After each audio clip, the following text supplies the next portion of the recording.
The Clash Season 3 malantaw na sa Sabado samtang makahalawat-hawat nga finale sang first series ang drama anthology nga I Can See You Love on the Balcony karon na sa gabi.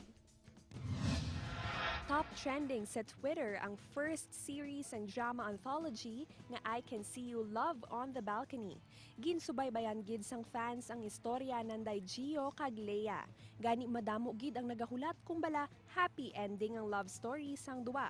Malantaw ang finale sang Love on the Balcony nga ginabidahan nanday Asia's multimedia star Alden Richards, Jasmine Curtis Smith kag Pancho Magno karon sa gabi pagkatapos ng Encantadia.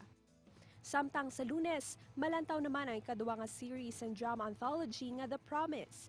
Bida naman diri sanday Andrea Torres, Yasmin Curti, Benjamin Alves kag Paulo Contis. Pasalig sang casts nga ang istoryang magahatag sang madamo nga rason para magpati sa Power of Love. Ang I Can See You, The Promise episode po. Kami po yan, Ben, Andrea, and Yasmin. Sana po tangkilikin nyo ang episode namin. Napakaganda pong kwento nito. Sino naman ay hanang clasher nga mangin panibago nga singing sensation?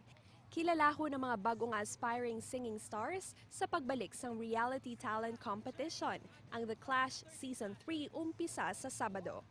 Magapungko sa gihapon bilang clash judges sanday Lani Misalucha, Christian Bautista kag Ai de las Alas. Kag syempre upod sa gihapon ng inyo clashers nga sanday Raver Cruz kag Julian San Jose, kag clashmates nga sanday Ken Chan kag Rita Daniela.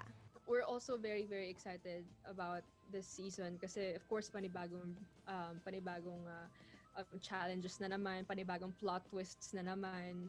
The Clash Isa Laban sa Lahat, Season 3. So sana po ay abangan niyo po. Excited na rin ako, super excited na ako dahil makakatrabaho ko na ulit si Julie after a long period of time, si Ken, si Rita. Well, maraming salamat sa lahat ng suporta and iniimbitahan ko kayo na manood ng The Clash Season 3.